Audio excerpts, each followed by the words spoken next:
좀 인사하시겠습니다. 정말 잘 오셨습니다. 주 안에서 좋은 일이 있을 것입니다.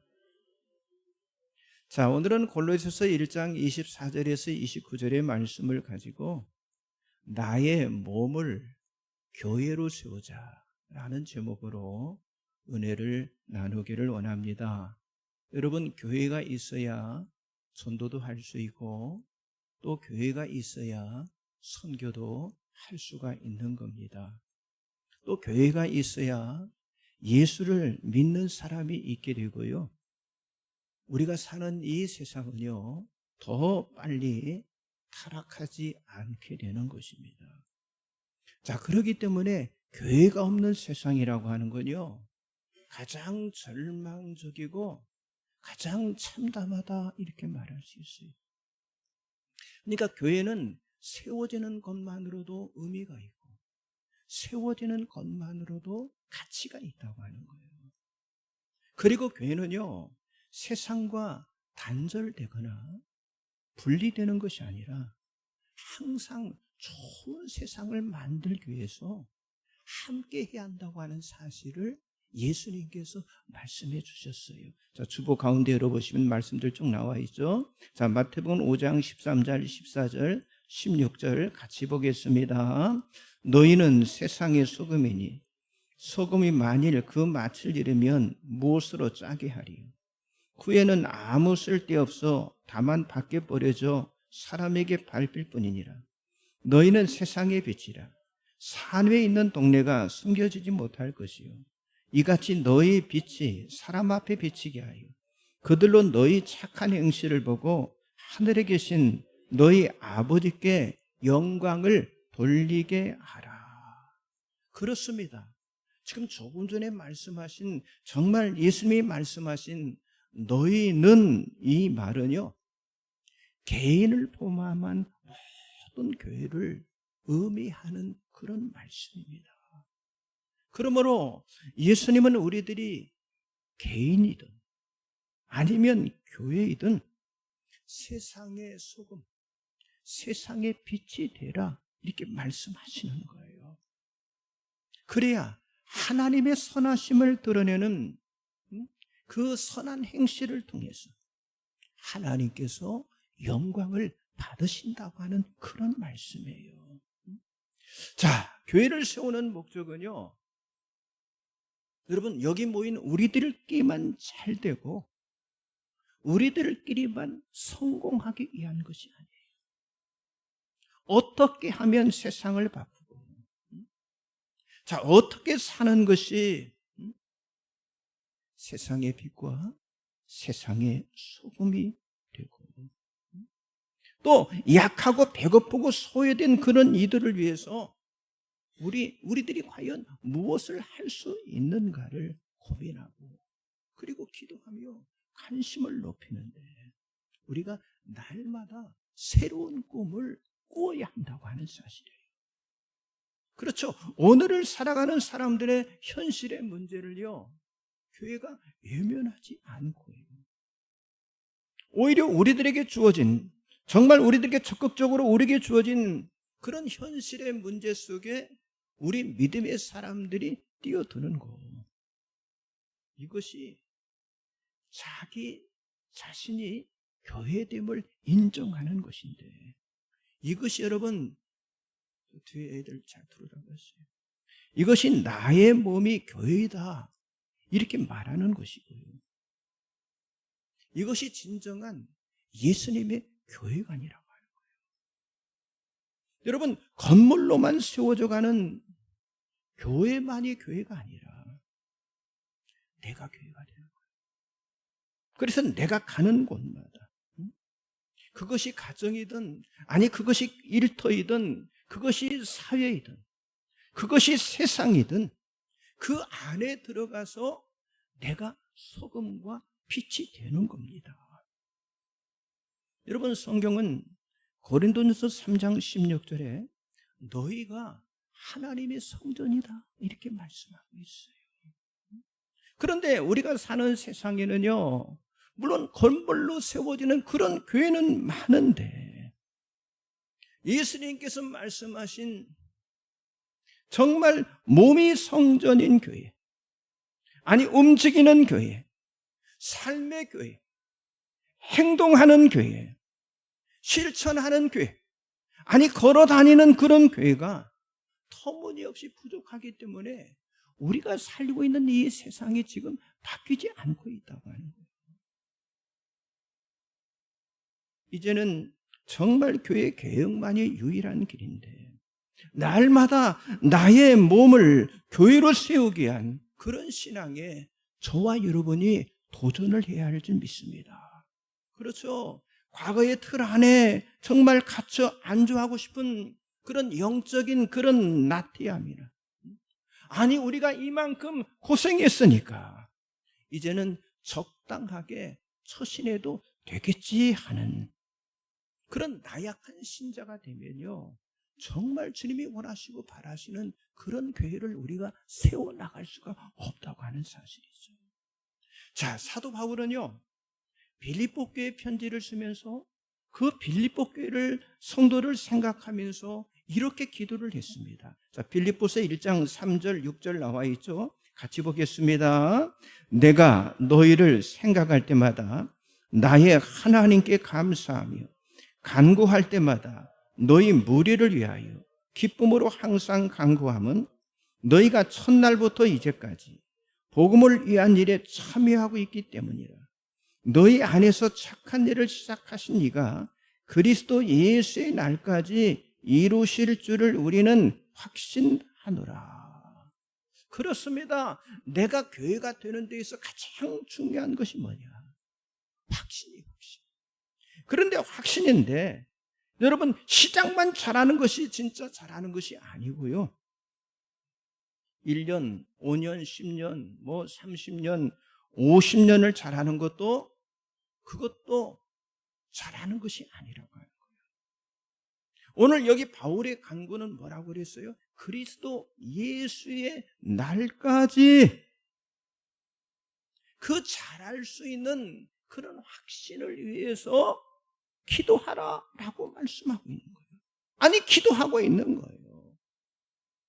나의 몸이 교회가 되고, 그래서 교회를 세우려면 하나님 주신 확신이 우리 안에 차고 넘쳐야 한다고 하는 거예요.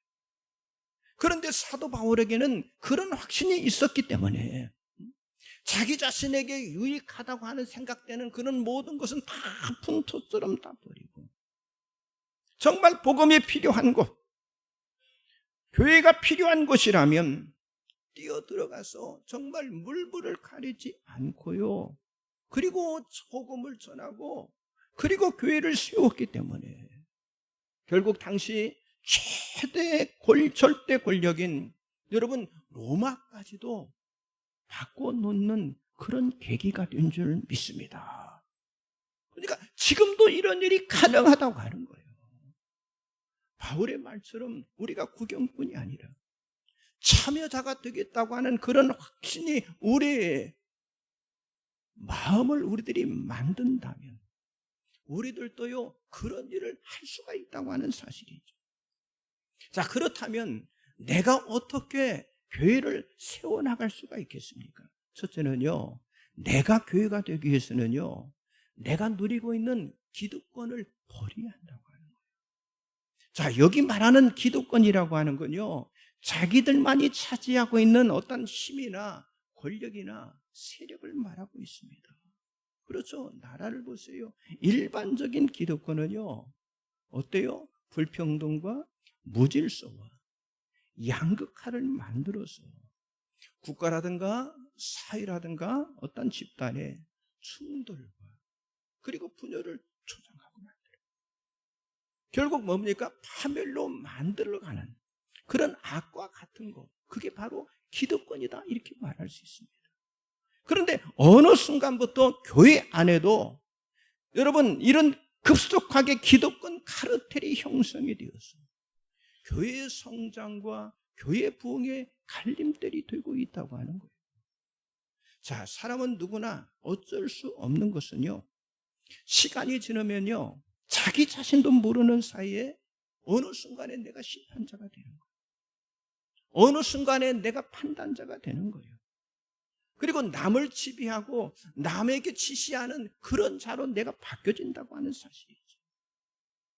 그렇습니다. 우리가 이 교회를 다닌 지 10년 이상이 되면 나 자신도 모르게 그렇게 되든지 아니면은 나도 모르게 비슷하게 가게 된다고 하는 거예요. 그런데 성경에 보니까 예수님께서 에베소 교회에 아주 무서운 말씀을 하셨습니다. 계시록 2장 4절과 5절의 말씀을 같이 한번 보겠습니다. 그러나 너를 책망할 것이나니 너의 처음 사랑을 버렸느니라. 그러므로 어디서 떨어졌는지를 생각하고 회개하여 처음 행위를 가지라. 만일 그리하지 아니하고 회개하지 아니하면 내가 내게 가서 내 촛대를 그 자리에서 옮기리라. 그렇습니다.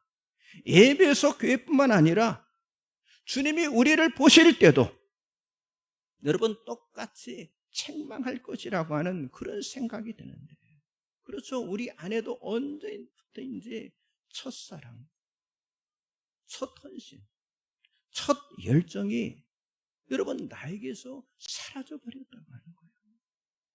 오히려 초신다 때는 그렇지 않았는데 어느 순간에 나도 모르게 안을해지고 나도 모르게 나태해졌어. 그냥 자기 자리만 지키려고 하는 거예요. 자기 주장만 강해지는 거예요. 남의 말을 듣지 않는 거예요. 그런 어떤 편협성으로 결국 뭡니까? 기득권자가 되는 경우가 많다고 하는 사실입니다.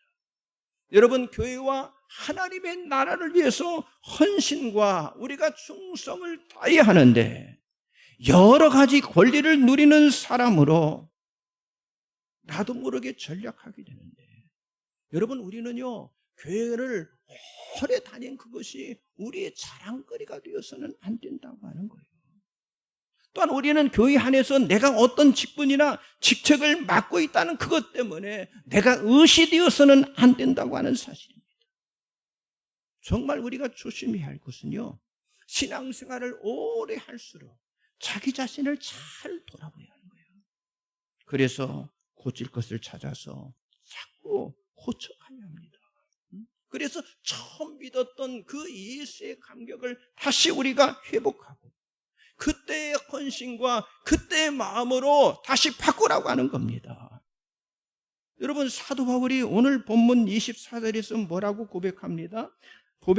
나는 이제 너희를 위하여 받는 괴로움을 기뻐하고 그리스도의 남은 고난을 그의 몸된 교회를 위하여 내 육체에 채우더라, 이렇게 말씀을 하고 있어요. 여러분, 이 고백은요 너무도 감동적인 고백입니다. 여러분, 이 고백은요 나를 교회되게 하는 그런 고백이라고 하는 거예요. 교회에서 대접받고 교회 안에서 위로받고 교회 안에서 보상을 받는 것이 아니라 반대로 주님의 교회를 위하다가 받게 되는 그 괴로움을 내가 기뻐한다고 하는 거예요. 아니, 그 교회를 위해서 내가 고난받기를 자원한다라고 지금 바울이 고백하고 있잖아요. 당연한 기득권, 이권, 여러분 특권을 교회를 위해서, 아니 내 몸의 교회를 위해서 버리는 것이 결국 뭡니까?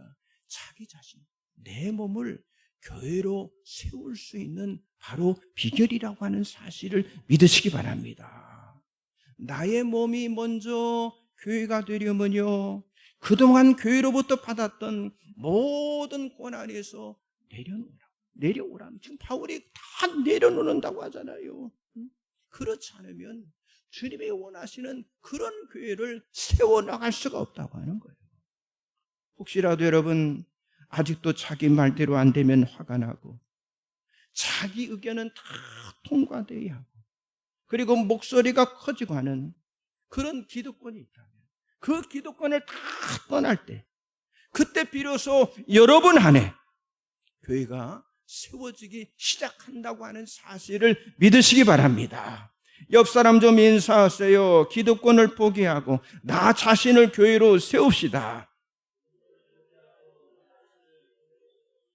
두 번째는요, 율법주의 틀을요 복음으로 깨뜨려야 합니다. 그러니까 자신이 교회가 되는데 방해되는 두 번째 요소는요, 바로 율법주의예요. 여러분, 기득권이 자기 권력을 말한다면 율법주의는요, 자기 우월을 말한다, 이렇게 말할 수 있습니다. 여러분, 율법은요, 좋고 나쁨이 없는 하나님의 말씀이잖아요. 그런데 율법주의는요, 아주 나쁘고 잘못된 교수. 율법주의가 교회를 분열시킵니다. 율법주의가 교회를 파괴하는 악이 될 수가 있는 거예요. 여러분, 예수님 당시의 율법교사와 바리새인들, 이들이 바로 율법주의자였다고 하는 거예요. 자, 마태복음 12장 1절에 3절, 7절 같이 한번 보겠습니다. 그때에 예수께서 안식일에 밀밭 사이로 가실새 제자들이 시장하여 이삭을 잘라 먹으니 바리새인들이 보고 예수께 말하되, 보시오, 당신의 제자들이 안식일에 하지 못할 일을 하나이다. 예수께서 이르시되, 다윗이 자기와 그 함께한 자들이 시장할 때 한 일을 잊지 못하였느냐? 나는 자비를 원하고 제사를 원하지 아니하노라 하신 뜻을 너희가 알았더라면 무죄한 자를 정죄하지 아니하였으리라. 자, 한마디로 정리하면요, 여기 바리새인들은요, 예수를 믿지 않는 그런 사람들입니다. 자, 그들은 모든 것을 무조건 율법에 집착해서 모든 걸 판단하기 때문에, 우리 예수님의 공생애 보세요. 계속 예수님과 논쟁만 할 뿐이었어요. 그런데 오늘날 이 교회 안에도 율법주의자 그리고 반율법주의자로 나눠져 있을 뿐, 정말 진정으로 교회를 세우는 복음이 없다는 것인데, 그러나 율법을 지켜서 구원을 받거나 율법을 지켜서 하나님의 교회를 세울 수가 없다고 하는 거예요. 여러분, 사람의 구원이 고린도전서 15장, 로마서 5장 15절의 말씀처럼 하나님의 은혜인 것처럼, 여러분, 교회를 세우는 것도 하나님의 은혜임을 고린도전서 3장 10절에 말씀하고 있습니다. 그러니까 모든 것의 시작이 하나님의 은혜로부터 되는 것인데, 그 하나님의 은혜가 뭐예요? 그 하나님의 은혜가 바로 복음이라고 하는 거예요. 그런데 지금 여러분, 교회 안에서 어떤 일이 일어나고 있습니까? 은혜는 사라지고 뭐만 남아요? 율법만 남아있다고 하는 거예요. 사람들이 무엇이든지 율법으로 다 판단을 하는 거예요. 지금 한국 교회만 생각해 보세요. 왜 교회들이 싸우고 재판을 하고, 왜 분열이 되고, 왜 교회가 문을 닫습니까? 정죄와 진노, 저주와 멸망. 여러분, 심판과 사망은요, 어디서 나온 거예요? 다 율법에서 오는 거라고 하는 거예요. 그러나 하나님의 그 은혜는요, 용서와 사랑과 영생과 하나님 나라의 복음을 가져다 준다고 하는 사실이죠. 자, 골로새서 1장 26절 27절을 같이 보겠습니다. 이 비밀은 만세와 만대로부터 감추어졌던 것인데 이제는 그의 성도들에게 나타났고, 하나님이 그들로 하여금 이 비밀의 영광이 이방인 가운데 얼마나 풍성한지를 알게 하려 하심이라. 이 비밀은 너희 안에 계신 그리스도시니 곧 영광의 소망이니라. 자, 이 비밀의 말씀이 뭐라고 그랬어요? 하나님의 은혜이고 그것이 바로 복음이다, 이렇게 말씀하고 있어요. 그렇습니다. 그리스도께서 내 안에 오심이 하나님의 은혜이고요, 그것이 바로 복음이고요, 영광의 소망을 가져다 준 줄 믿으시기 바랍니다. 그리고 그리스도가 십자가에서 피 흘려 죽으심으로, 그리고 3일 만에 사망의 권세를 이기시고 부활하신 것도요, 그것도요 하나님의 은혜다라고 성경이 말씀하고 있어요. 자, 히브리서 2장 9절 말씀 보세요. 오직 우리가 천사들보다 잠시 동안 못하게 하심을 입은 자 곧 죽음의 고난 받으심으로 말미암아 영광과 존귀로 간을 쓰신 예수를 보니 이를 행하심은 하나님의 은혜로 말미암아 모든 사람을 위하여 죽음을 맛보려 하심이라. 그렇습니다. 여러분, 교회는요 바로 이 은혜의 복음을 전하는 곳, 그게 바로 교회라고 하는 사실이죠. 율법주의자가 되어서 다른 사람 속에 있는 그 티는 보고 자기 눈 속에 있는 그런 들본을 깨닫지 못하는, 여러분, 외식을 하면서 다른 사람들을 비판하지 말라라고 성경은 말씀하고 있잖아요. 아니, 예수님의 말씀이 있잖아요. 그래서 율법의 목적은 뭐냐? 하나님의 은혜를 깨닫는 거예요. 율법의 목적은 하나님의 은혜를 깨닫는 거예요. 사람을 정죄하고 사람을 심판하는 그런 무기가 아니라고 하는 사실이에요.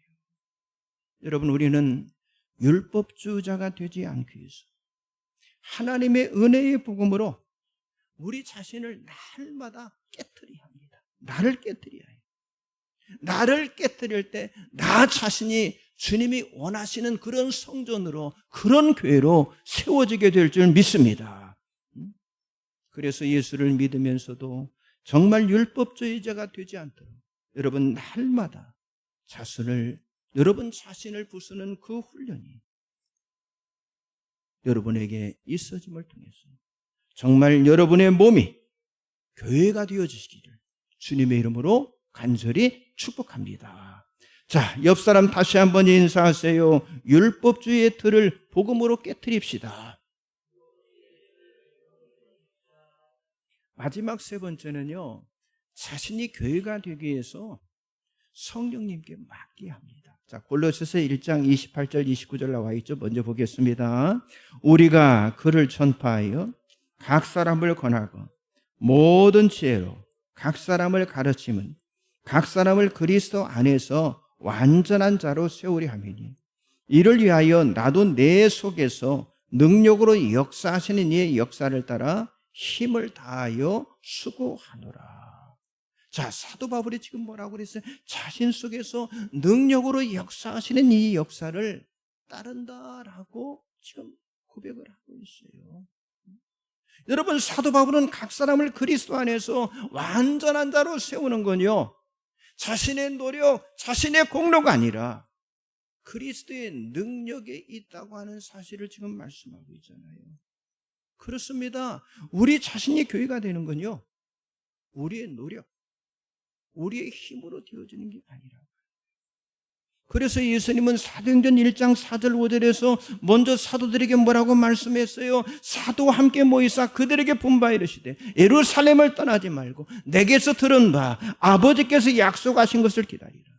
요한은 물로 세례를 베풀었으나 너희는 몇 날이 못되어 성령으로 세례를 받으리라 하시니라. 이렇게 말씀하셨어요.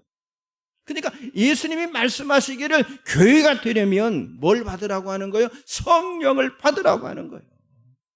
그리고 예수님이 또 다시 말씀하셨잖아요. 오직 성령이 너희에게 임하시면 너희가 권능을 받고 예루살렘과 온 유대와 사마리아 땅끝까지 내 증인이 되리라. 무슨 말입니까? 성령의 능력으로 하라는 거예요. 그러니까 무엇이든지 내가 하려고 하면요, 복잡해지고 내가 하려면요 자꾸 어렵게 되는 거예요. 그래서 이제 사도들은 예수님의 말씀대로 약속하신 그 성령 받기를 그들이 간절히 기도했잖아요. 그리고 그들이 안에 이 성령의 능력이 충만하게 임했는데, 그래서 성경에 말했잖아요. 그들이 다 성령의 충만함을 받고 성령의 말하심을 따라 다른 언어들로 말하기를 시작하니라 라고 말씀하고 있잖아요. 그렇습니다. 여러분 자신이 교회가 되는 것은요, 사람이 하는 일이 아니라 누가 하는 일? 성령님이 하시는 일이라고 하는 거예요. 이미 사도 베드로가 주는 그리스도시요 살아계신 하나님의 아들입니다 라고 고백을 했을 때 예수님이 뭐라고 말씀하셨어요? 바요나 시몬아 내가 복이 있도다.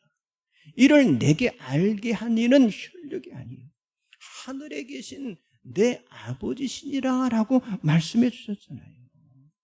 그렇습니다. 베드로의 그런 고백도 하나님께서 보내주신 성령님이 하시는 일이었다고 하는 거예요. 그러니까 교회를 세우는 모든 일은 누가 하시는 일이에요? 성령님이 하시는 일이에요. 여러분, 사도행전 20장 28절에 여러분은 자기를 위하여 또는 온 양떼를 위해 삼가라. 성령이 그들 가운데 여러분을 감독자로 삼고 하나님이 자기 피로 사신 교회를 보살피게 하셨느니라. 여러분, 오직 성령이 임해야 교회가 되고요. 그리고 주님이 원하시는 그런 교회를 세울 수 있다라고 하는 사실을 분명히 말씀하고 있어요. 그런데 여러분, 어떤 사람들은요, 돈이 없어서 교회를 세우지 못한다. 건물이 없어서 세우지 못한다. 사람이 없어서 교회를 세울 수 없다라고 말하고 있습니다. 아니, 누가 우리를 도와주지 못해서 교회가 세워지지 않는다고 말해요. 여러분, 한국교회 안에 왜 교회가 하나 되지 못하고 여러분, 분열과 분쟁이 왜 일어나고 있습니까? 왜 같은 하나님을 믿으면서도, 왜 같은 교회를 다니면서도 왜 생각이 서로 다르냐고 하는 거예요. 뭐겠어요? 성령이 행하지 않기 때문에 그렇다고 하는 거예요. 그래서 성경은요, 성령을 받으라 이렇게 말씀하고 있는 거예요. 그리고 성령의 능력으로 하라라고 명령하고 있는 거예요. 여러분, 돈 주고 건물 얻어주고 먹을 것을 주어서요, 그렇게 되어지는 게 아닙니다. 그건 전부 다요, 일회용. 성령 받아야 죽음에서 살아나는 거예요. 성령 받아야 하나가 되는 거예요. 성령 받아야 신령해지는 거예요. 자, 고린도전서 12장 11절, 에베소서 4장 3절, 고린도전서 12장 13절 같이 보겠습니다. 이 모든 일은 같은 한 성령이 행하사 그의 뜻대로 각 사람에게 나누어 주시는 것이라. 평안에 매는 줄로 성령이 하나 되게 하신 것을 힘써 지키라. 우리가 유대인이나 헬라인이나 종이나 자유인이나 다 한 성령으로 세례를 받아 한 몸이 되었고 또 다 한 성령을 마시게 하셨느니라. 그렇습니다. 무슨 말입니까? 성령이 하시면 된다는 거예요. 다른 길이 없다고 하는 거예요. 성령을 앞세우면 그분이 인도하시고 그분이 모든 걸 다 만드시겠다고 하는 거예요. 그래서 여러분, 진정한 교회, 진정한 몸이 되는 교회는요, 누가 세우시는 거예요? 성령님이 세우시는 거예요. 성령님이 세우시는 교회라고. 여러분, 나의 몸이 교회가 되는 것이냐, 교회가 되는 것이냐, 우리 모두가 한 몸의 교회가 되는 것도 누가 하시는 일이에요? 성령님이 하시는 일이라니까요. 이것이 여러분, 보이지 않는 교회의 가치라고 하는 거예요. 자, 보이는 건물 교회에 있어 보이지 않는 성령으로 하나 되는 교회가 되는 거예요. 여러분, 이것이 오늘 이 시대의 진정한 교회 개혁의 운동인 줄 믿으시기 바랍니다. 나의 몸이 교회이다, 아니 내가 성전이다라는 그런 교회됨을 우리가 알게 될 때에, 그렇죠, 모든 사람이 교회를 세우는 일에 다 참여할 수 있게 되잖아요. 그래서 사도행전 9장 31절 말씀처럼 그리하여 온 유대와 갈릴리와 사마리아 교회가 평안하여 든든히 서가고 주를 경외함과 성령의 이루로 진행하여 수가 더 많아지니라. 이렇게 말씀하신 것 같이 여러분, 우리 대포교회가, 우리 교회가 이런 교회로 세워져야 할 줄 믿습니다. 결론의 말씀을 드립니다. 여러분 모두가 더욱더 분명하고 아주 명확한 이 성경적인 교회관을 세워서 흔들림 없이 사도행전으로 하나 되는 교회, 아니 여러분의 몸이 성전이 되어가는 그런 교회를 계속해서 세워나가시기를 주님의 이름으로 간절히 축복합니다. 기도하겠습니다. 전능하신 하나님 참으로 감사합니다. 오직 하나님